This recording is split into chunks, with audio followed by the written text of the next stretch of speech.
Ok. Mettez-vous debout. Nous allons lire dans le livre de Romains 8.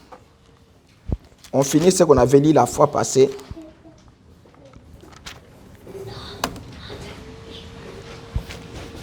Romains chapitre 8, versets 15 à 23. The book of Romans, chapter 8, verse 15 to 23. Je lis au nom de l'Éternel. Romains chapitre 8, versets 15 à 23. Et vous n'avez point reçu un esprit de servitude pour être encore dans la crainte, mais vous avez reçu un esprit d'adoption par lequel nous crions Abba Père. L'Esprit lui-même rend témoignage à notre esprit que nous sommes enfants de Dieu. Or, si nous sommes enfants, nous sommes aussi héritiers de Dieu et co-héritiers de Christ. Et si toutefois nous souffrons avec lui, afin d'être glorifiés avec lui. J'estime que les souffrances du temps présent ne sauront être comparées à la gloire à venir, qui sera révélée pour nous. Aussi la création attend-elle avec un ardent désir la révélation des fils de Dieu. Car la création a été soumise à la vanité, non de son gré, mais à cause de celui qui l'y a soumis, avec l'espérance qu'elle aussi sera affranchie de la servitude de la corruption pour avoir part à la liberté de la gloire des enfants de Dieu. Oh, nous savons que jusqu'à ce jour, la création tout entière soupire et souffre les douleurs de l'enfantement. Et ce n'est pas elle seulement, mais nous aussi qui avons le prémisse de l'Esprit, nous soupirons en nous-mêmes en attendant l'adoption. Seigneur Jésus, nous te disons merci pour ce que tu as fait pour nous. Nous avons lu, Père, l'Écriture, donne-nous, Seigneur, les contextes. Nous nous confions entre saintes mains pour ton honneur, pour ta gloire. Déplace-moi du chemin, déplace mon frère, ma soeur, et déplace, Seigneur Jésus-Christ, aussi tout celui qui écoutera de loin, que nous puissions écouter seulement ta voix, c'est nous parler, pour te donner ta gloire au nom de Jésus. Amen. Ok. Il dit que, chapitre verset 23, et ce n'est pas elle seulement, mais nous aussi qui avons les prémices de l'Esprit, nous soupirons en nous-mêmes en attendant l'adoption, la rédemption de notre corps. Amen. Alors, ce matin, nous allons finir ce que nous avons lu le dimanche passé, ce que nous avons parlé le dimanche passé, sur l'adoption ou le placement du Fils, afin que nous puissions évoluer avec la prière. Parce que cette semaine, nous allons commencer les prières de la semaine. Comme nous avons obtenu les documents, alors nous allons continuer, commencer les prières de la semaine. Et ce qu'on attendait, c'était seulement les documents de la cité pour nous permettre de pouvoir commencer les activités de la semaine. Parce que nous ne voulons pas avoir de problèmes avec les gens, l'État ou le gouvernement ou la cité. Nous voulons seulement juste que quand nous allons commencer, nous commençons directement. C'est pourquoi nous avons obtenu ces documents cette semaine ici. Ainsi, je dois faire les communiqués à tous ceux-là qui prient avec nous et même ceux-là qui ne prient pas avec nous, afin que nous puissions commencer à venir maintenant à la prière de la semaine. C'est pourquoi nous devons maintenant prendre toutes choses au sérieux, parce que le travail que nous faisons, ce n'est pas notre travail, c'est le travail de Dieu lui-même.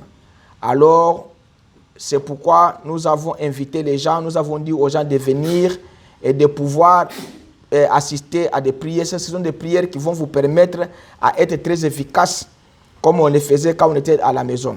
Alors, ici, nous allons finir sur ce qu'on avait parlé sur l'adoption. Alors, nous avons vu que dans l'adoption, les choses qu'on avait parlé dimanche passé, on avait survolé pour pouvoir mettre des bases et de savoir comment nous pouvons être adoptés dans la parole du Seigneur, et qui est un homme qui est déjà adopté, le placement, l'église, tout ce que nous avons montré le dimanche passé. Et nous avons parcouru pour montrer que dans l'adoption, premièrement, ça nous dit que l'adoption, c'est un placement. Alors, parce que quelqu'un qui est placé dans le corps du Seigneur Jésus-Christ, c'est celui qui est adopté. Celui qui a une position dans la parole du Seigneur. Il doit connaître les fonctions, bien la fonction qu'il doit faire dans le corps du Seigneur. S'il est prédicateur, s'il est musicien, s'il est diacre, s'il est apôtre, s'il est qui, c'est dans le corps du Seigneur où sa fonction ou bien ses dons doivent se positionner. Alors, nous avons vu que Jésus-Christ, c'est le Saint-Esprit qui nous conduit et c'est le Saint-Esprit qui nous place dans notre position. Et ce qui est dit dans Éphésiens, que le Saint-Esprit, comme Josué avait fait le partage des territoires, dans Éphésiens aussi 4, Dieu a fait aussi la même chose. C'est comme ça que William Branham, dans le corps du Christ plutôt, et il a donné aussi les autres comme les prophètes, les évangélistes, les apôtres, ainsi de suite, les prédicateurs, le pasteur, ainsi de suite, les évangélistes. Alors c'est ce qu'on appelle le partage ou bien l'héritage de ce que chaque enfant de Dieu devait avoir dans le corps du Christ. Alors, nous avons vu que quand nous sommes en Christ, nous devons éliminer toute idée de doute pour douter de ce que Dieu veut faire avec nous. Avoir seulement la certitude que Dieu, il est le rémunérateur de tout celui qui le cherche. William Branham dit que la première des choses que Paul avait fait en lui, c'est d'éliminer toute idée de chute, d'éliminer toute façon définitive, toute idée du genre, je ne vais pas, je suis chrétien aujourd'hui, demain je ne le suis pas. Il faut éliminer cela. Et nous avons vu encore autre chose que notre vie que nous avons, c'est une vie qui est basée en Christ. Avoir la vie de Dieu à nous, c'est cette vie-là qui fait que nous puissions être appelés les chrétiens. Parce que si nous n'avons pas la vie de Dieu, nous ne serons jamais appelés des chrétiens. Parce que nous ne pouvons pas vivre une autre vie que la vie que Jésus-Christ avait vécue. Nous ne pouvons pas vivre une autre vie que la vie de Dieu. Parce que si on se dit chrétien, on a l'Esprit du Christ avec nous. Et si l'Esprit du Christ est avec nous, c'est que nous appartenons à Christ et nous appartenons à Dieu. William Branham nous dit que nous pouvons parvenir à commettre des erreurs. Et chaque fois que nous commettons ces erreurs-là, ces choses, quelque chose de mal peut venir à vous. Et quand vous commettez ces erreurs, ce péché, vous recevrez que le salaire de ce que vous avez fait. Et vous récolterez ce que vous aurez semé. C'est pourquoi William Branham dit que mais ça n'a absolument rien à voir avec votre salut. Parce qu'un chrétien qui a la vie de Dieu, il peut commettre l'erreur, il peut commettre un péché, mais il va se repentir rapidement afin de récupérer la vie de Dieu. Alors il ne peut pas rester dans la boue pour demeurer. Il doit se repentir rapidement et remettre sa vie à Christ. Et il dit que et vous ne pouvez plus mourir, que Dieu ne peut pas mourir parce que l'Esprit de Dieu est en vous. Comme l'Esprit de Dieu, comme la vie de Dieu est en vous, Dieu ne meurt pas, toi aussi tu ne mourras pas et toi aussi tu ne peux pas aussi mourir. C'est comme ça qu'avant que Dieu puisse vous adopter, vous devez avoir la vie de Dieu en vous. Mais en Christ maintenant, on n'entre pas un seul esprit, on n'entre pas par des choses que les gens disent aujourd'hui. Mais Christ a pris nos péchés parce que pour que nos péchés soient effacés et que lui puisse se mettre comme si puisse se mettre, parce que c'est lui qui a pris notre place, il est mort à la croix, il est mort à Golgotha et il a été battu, meurtri Et il ne pouvait pas guérir, il ne pouvait rien faire. Il pouvait seulement se laisser afin que sa vie soit sacrifiée pour que nous puissions avoir la vie que nous avons. On avait vu aussi que dans cette vie-là, de Dieu-là, avant que cette vie-là soit en vous, vous devez être d'abord converti. Et la conversion, c'est ce qu'on appelle la nouvelle naissance. Et un enfant de Dieu comme Nicodème, il était venu à Jésus, il lui avait dit que qu'est-ce que je peux faire pour hériter le royaume des cieux? Jésus lui avait dit que tu dois naître de nouveau. Il lui a posé des questions de savoir est-ce qu'à mon âge ici, je peux entrer encore au sein de ma mère. Jésus lui avait dit non, ce n'est pas de cette façon-là. Vous devez abandonner les mauvaises habitudes, les anciens hommes qui étaient en vous. Vous devez abandonner tout ce qui est du monde. Vous devez vous laisser à Christ et que vous-même, vous devez vous abandonner à Christ. C'est ce qu'on appelle nouvelle naissance. Vous devez abandonner tout ce qui est comme les jeux du monde. Tout ce qui vous attache avec le monde. Tout ce qui colle votre corps avec le monde. Toutes les relations, les courants qui vous lient avec le monde. Vous devez abandonner cela et s'abandonner à Christ lui-même. Alors maintenant, Christ va vous donner un esprit nouveau. Et c'est à ce moment-là que vous êtes maintenant converti et que vous êtes né de nouveau. Et la nouvelle naissance doit s'installer en vous. À partir de quand la nouvelle naissance s'installe en vous, vous êtes sanctifié pour l'éternité. Parce que la sanctification, la Bible dit que sans laquelle personne ne verra Dieu. Et tu ne peux pas te sanctifier aujourd'hui et demain tu es souillé. Non, tu dois te sanctifier pour l'éternité. Alors en se sanctifiant, vous êtes maintenant un homme qui peut donner ta vie pour les autres personnes. Parce que la vie éternelle que vous aurez à voir, William Branham la définit comme vivre pour les autres. C'est ça ce qu'on appelle la vie éternelle. Quand quelqu'un est déjà sanctifié, il doit vivre même pour ses ennemis. Il doit se sanctifier même pour ses ennemis. Il ne doit pas regarder au monde, il regarde à Dieu. Alors, c'est à ce moment-là maintenant que la vie de Dieu entre en vous.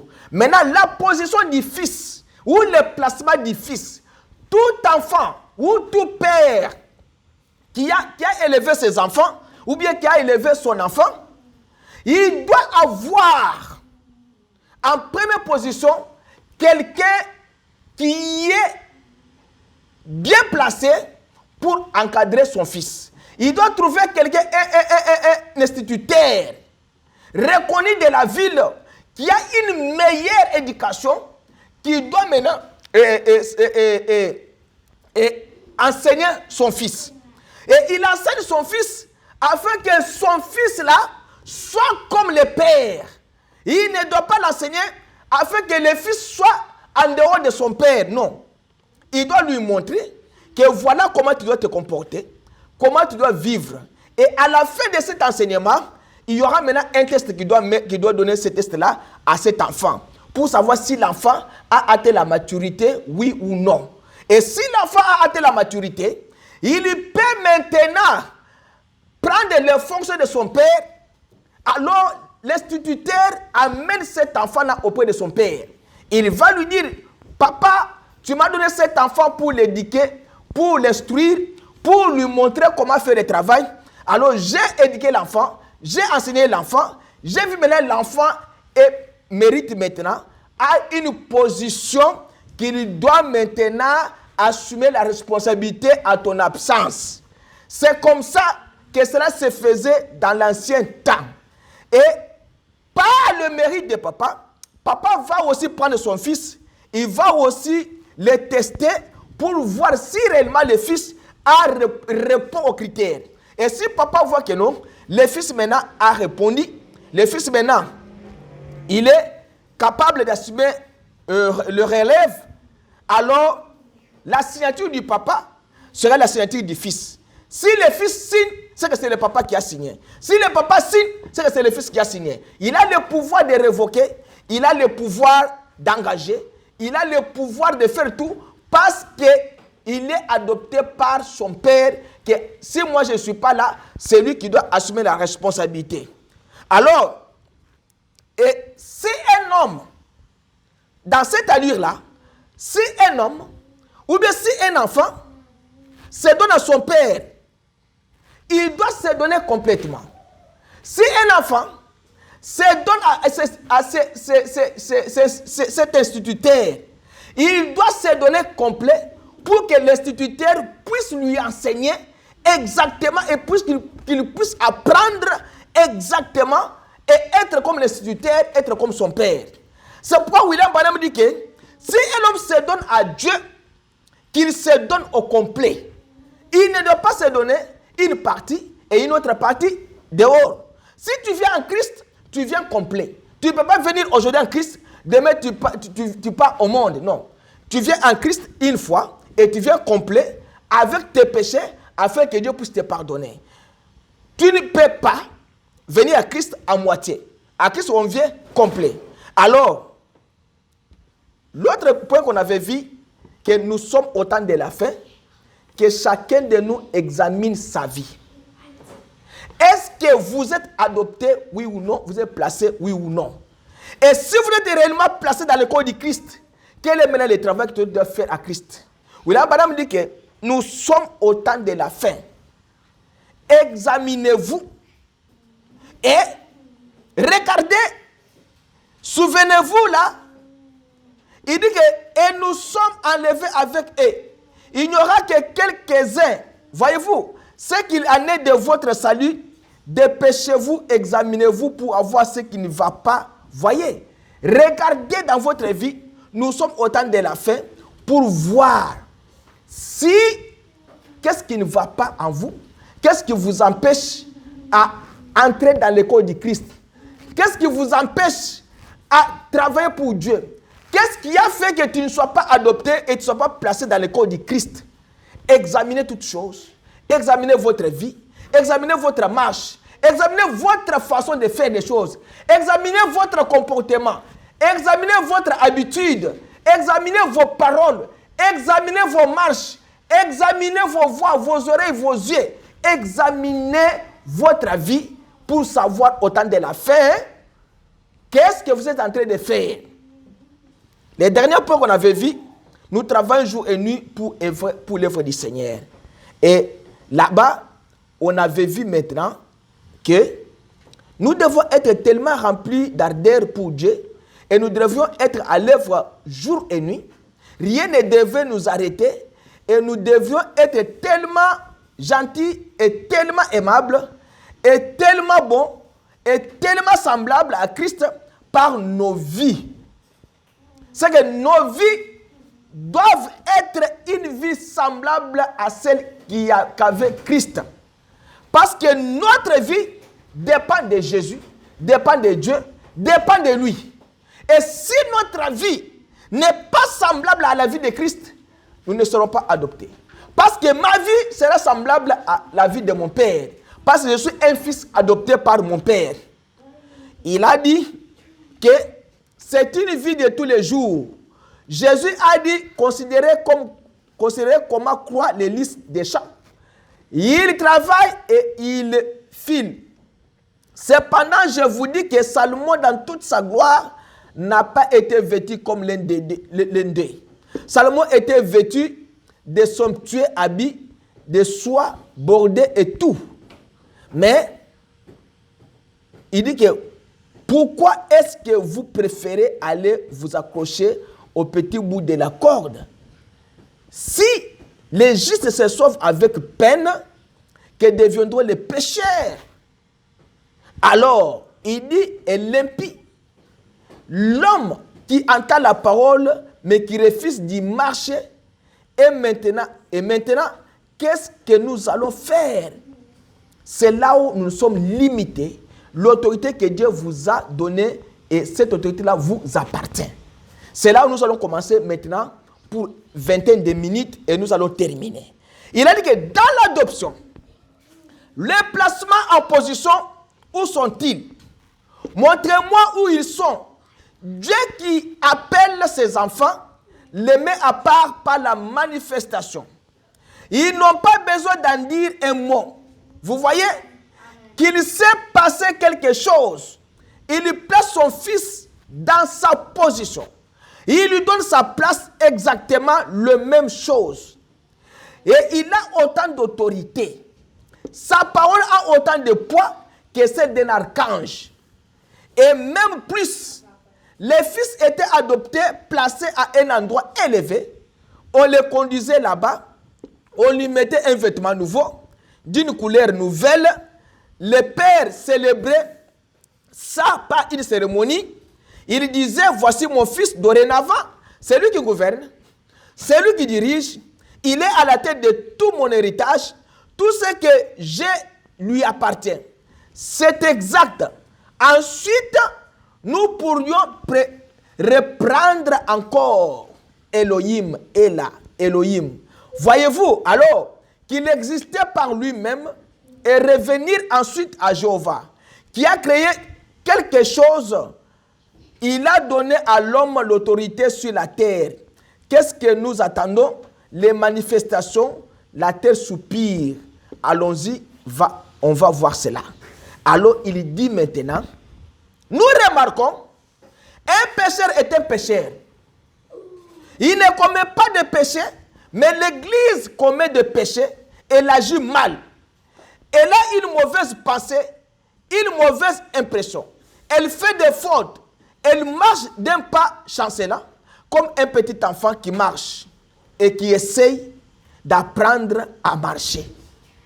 Ça, c'est l'Église qui n'a pas une bonne marche, qui ne peut pas arriver à l'adoption, mais qui chancelle comme un petit enfant. Mais l'Église pêche, mais l'homme ne pêche pas. Parce que l'homme, le pécheur ne pêche pas parce que lui-même est un péché déjà. Il dit maintenant, un vrai papa ne peut pas châtier son enfant quand il essaie de marcher et tomber. Il doit lui tendre une main de secours. Parce que Dieu, c'est un secours qui ne manque jamais. Si une église tombe, si un enfant tombe, Dieu lui donne une main de secours pour le secourir afin qu'il puisse se relever. Parce que dans le placement, Dieu vous voit comment vous tombez. Dieu voit comment vous faillissez. Dieu voit comment vous vous égarez. Mais Dieu veut seulement que vous puissiez revenir sur le bon chemin. Car pour Dieu, il ne peut pas vous perdre parce que Dieu ne vous a pas créé pour que vous puissiez être perdu. Dieu vous a créé pour qu'il puisse vous récupérer afin que vous puissiez aller au ciel. C'est comme ça que Dieu fait pour son église. Il lui tend la main, il le prend dans ses bras, il le relève et dit, marche comme ceci. Fiston, écoutez, ne dis pas comme ça. Dieu ne veut pas que vous puissiez vivre la vie que vous menez.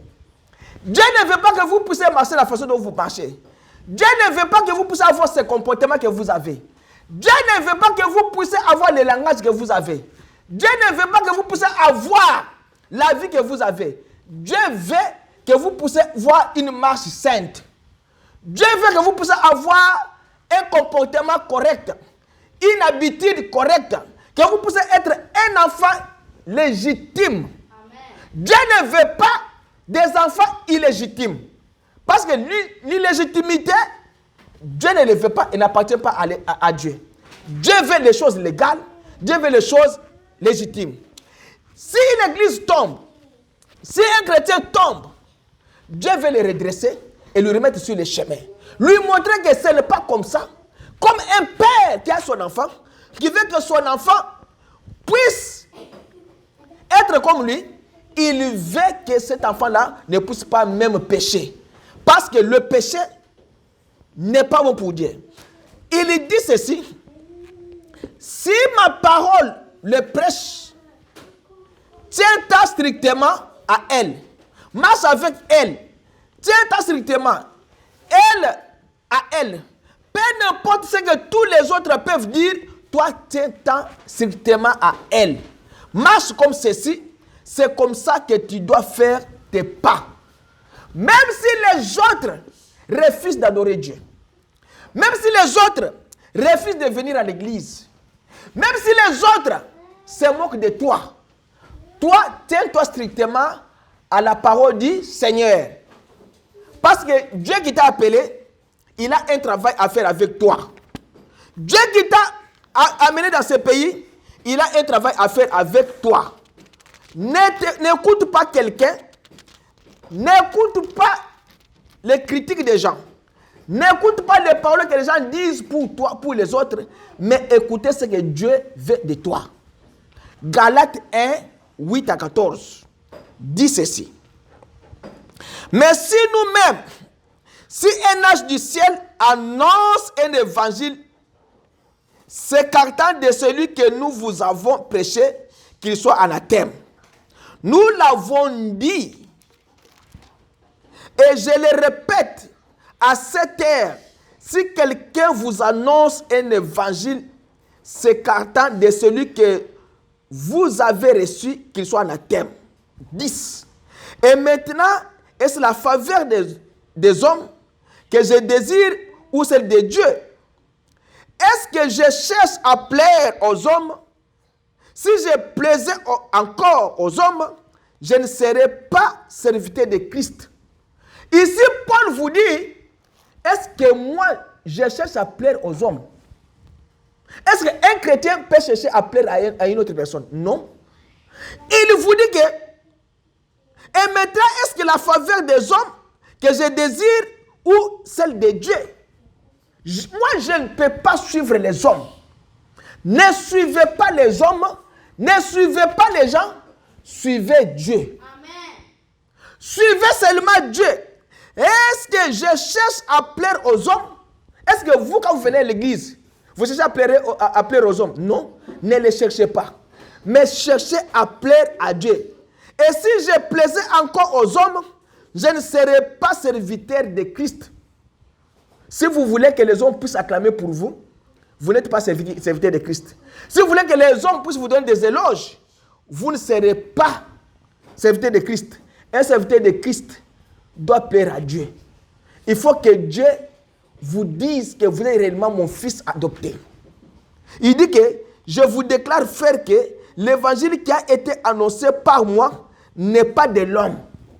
Ce n'est pas un homme qui lui a donné cet évangile. Paul veut montrer aux gens que non, moi quand je ne prêche pas parce que l'homme m'a envoyé. Je prêche parce que j'ai rencontré Dieu qui m'a envoyé avec une mission, avec une mission à remplir, une commission que je dois prêcher le monde entier et je dois l'amener à Christ. L'évangile que moi je parle n'est pas des hommes. Ce n'est pas un homme qui m'a envoyé. Si toi tu sers Christ, tu es dans le corps du Christ, tu as été placé dans le corps du Christ, ce n'est pas un homme qui t'a placé. C'est Dieu qui t'a placé dans le corps du Christ. Ne plaisez pas aux gens. Ne faites pas des choses pour que les gens puissent vous acclamer. Même si l'homme vous acclame, l'homme ne vous donnerait pas une couronne éternelle. L'homme ne peut pas vous donner une gloire. La gloire des hommes, c'est une gloire passagère. Ça va finir. Paul a dit que l'homme ne m'a pas envoyé. Je ne fais pas des choses pour plaire aux hommes, mais je fais ceci parce que Dieu m'a envoyé. C'est pourquoi quand vous venez à l'église, ne regardez pas aux voisins. Ne regardez pas à ton père, à ta mère, à ton frère. Regarde-toi, qui t'a appelé. Pourquoi tu viens à l'église? Pourquoi tu fais ceci? Pourquoi tu fais cela? Pourquoi ce que tu fais, ça n'avance pas? Ce que l'autre fait avance. S'il y a un péché, réparez le péché et allez de l'avant. Il dit, car je ne l'ai ni reçu ni appris d'un homme, mais par une révélation de Jésus-Christ. Ce n'est pas moi. Ce n'est pas un homme qui m'a donné la révélation. La révélation, c'est Dieu qui me l'a donné, moi, Paul, afin que je puisse annoncer l'évangile que j'annonce.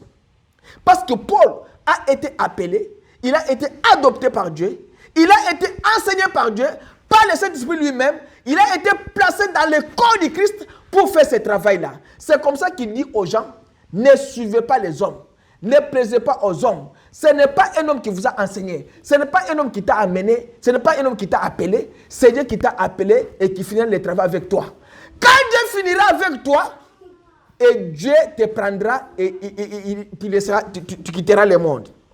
Il dit, vous avez su en effet quelle a été autrefois ma conduite dans le judaïsme, comment j'ai persécuté à outrance et ravagé l'église de Dieu, et comment j'ai été plus avancé dans le judaïsme que beaucoup de ceux de mon âge et de ma nation, étant animé d'un zèle excessif pour les traditions de mes pères.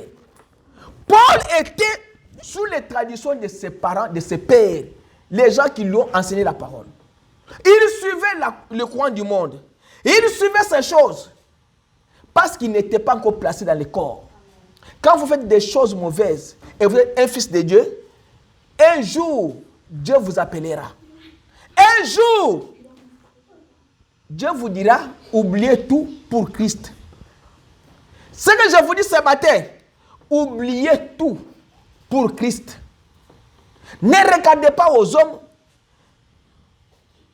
Le meilleur des choses, le merveille que Dieu est en train de faire avec vous, les autres personnes sont en train de dire, ah, seulement lui, seulement elle, qu'on a maintenu au travail. C'est seulement elle, c'est seulement lui qui a un bon, qui a reçu beaucoup d'argent. C'est seulement lui qui a construit. Les gens vont s'étonner parce que votre position est en Christ. Votre marche est en Christ. Il dit que oubliez tout pour Christ. Mettez Christ au premier rang. Beaucoup de gens commencent à mettre le travail au premier rang. Commencent à mettre leurs femmes au premier rang. Mettre leur mari au premier rang. Mettre les études au premier rang. Mettre tout au premier rang. Non, ce n'est pas comme ça. Oubliez tout pour Christ. Mettez Dieu au premier rang. Mettez Dieu en première position et vous réussirez dans votre vie. Si vous êtes un enfant de Dieu, si vous êtes des chrétiens, mettez Dieu en première position et Dieu combattra pour vous. Quand vous arrivez le dimanche, les gens veulent aller faire le shopping. Les gens veulent rester au salon, regarder la télévision. Les gens veulent aller dans des fêtes de mariage. Les gens veulent aller se promener dans des parcs au lieu d'aller à l'église le dimanche. Quand une maladie vous secoue, vous prenez votre téléphone, vous appelez le serviteur de Dieu. Est-ce que tu peux prier pour moi? On veut prier pour toi. Pourquoi? Toi, tu ne veux pas donner Dieu la première place. You have to give God the first place in your life. Parce que les jours où tu tomberas malade, les jours où les choses deviendront difficiles, Dieu se souviendra que toi, tu lui donnes toujours la première place. Mais toi, ta première place, c'est l'argent. Tu aimes l'argent plus que Dieu. William vous dit que oubliez tout pour Christ. Mais comment l'argent peut devenir plus valeureux que Dieu? Comment tes habits, comment tes promenades, comment ton travail peut remplacer Dieu? Comment dimanche un chrétien peut accepter d'aller dans le parc, rester là-bas avec le téléphone, en train de regarder le téléphone pour ne pas aller à l'église? Un chrétien. Comment un chrétien peut accepter d'aller travailler dimanche, les jours du Seigneur? He has to go to work Sunday. No, because the Bible said Sunday is Sabbath. You have to give that to the God. Tu dois donner ça à Christ. Tu dois donner ça à Dieu. C'est pourquoi Dieu ne combat pas pour vous. C'est pourquoi Dieu laisse les maladies vous frapper. C'est pourquoi Dieu laisse la souffrance vous frapper. C'est pourquoi Dieu laisse la mort entrer dans votre vie. C'est pourquoi Dieu laisse les mauvais esprits vous saisir. Parce que vous ne donnez pas Dieu la première place. Donnez à Dieu la première place dans votre vie. L'argent devient maintenant votre idole. Les habits, votre idole. La voiture, tu dois être... Tu plais aux gens. Tu plais au monde plus que Dieu. Paul a dit, est-ce qu'il faut que je puisse plaire aux hommes ou bien plaire à Dieu? Est-ce que l'évangile que je prêche, ça vient de vous ou bien ça vient de Dieu? Paul a donné Dieu la première place, mais vous ne donnez pas. Vous dites, si moi j'étais du temps de Jésus, je devrais être son disciple. C'est le mensonge. C'est la même chose aujourd'hui. Jésus n'est pas physique, mais c'est le Saint-Esprit maintenant qui est sur la terre. Il vous dit que ça c'est mauvais. Toi tu es une femme, tu ne peux pas sauter la clôture pour aller ingérer une autre femme de l'autre côté. Il vous dit que c'est mauvais, toi tu le fais. Toi tu es un homme, tu ne peux pas entrer dans la maison de ton frère aussi longtemps que son mari n'est pas là et tu couches avec sa femme. C'est mauvais, c'est un péché, mais toi tu le fais. La Bible t'interdit de voler, mais toi tu voles. Jésus te dit de ne pas dérober, tu dérobes. Paul a dit que toi qui dis de ne pas dérober, tu dérobes. Toi qui dis de ne pas commettre l'adultère, tu commets l'adultère. Toi qui dis de ne pas injurier, tu injuries. De ne pas insulter, tu insultes. Tu insultes les gens. Prenez Dieu au mot. Laissez tout les jours de la prière. Ici, nous avons la prière lundi, 18h30 à 19h30. Nous avons la prière jeudi, 18h30 à 19h30. Venez dans la prière. L'Éternel combattra pour vous et vous gardez silence. Quand vous donnez Dieu la première position, Dieu vous donnera aussi ce que vous cherchez dans la prière. Mais comme vous prenez Dieu comme un jouet, comme il n'a pas de force, comme il n'est pas un Dieu, et l'argent devient maintenant votre idole, Dieu vous effacera.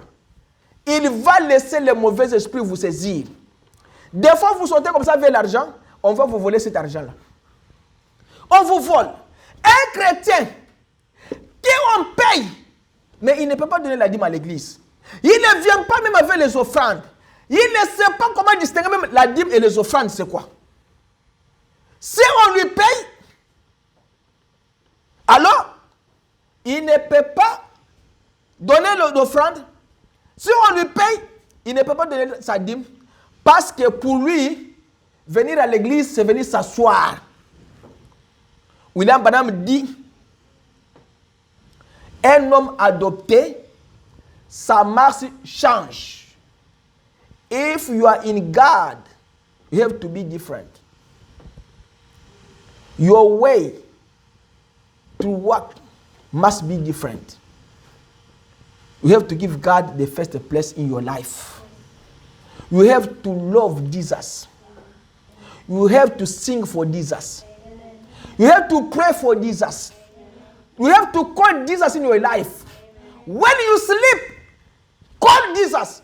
I need your help. Help my father. Help our church. Help my sister. Help my mother.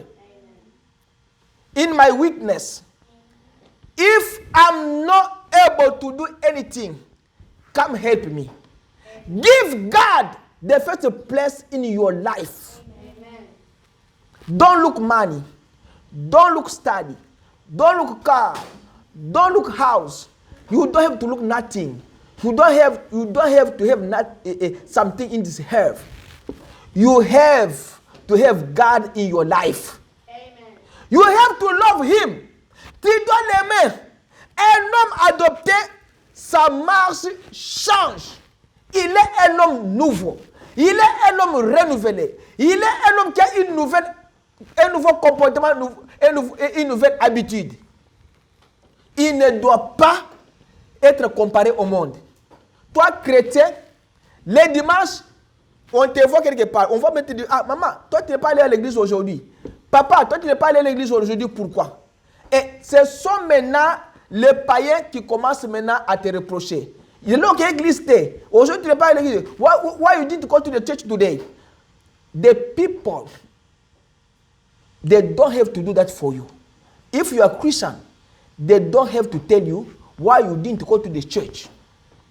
You have to know the Sunday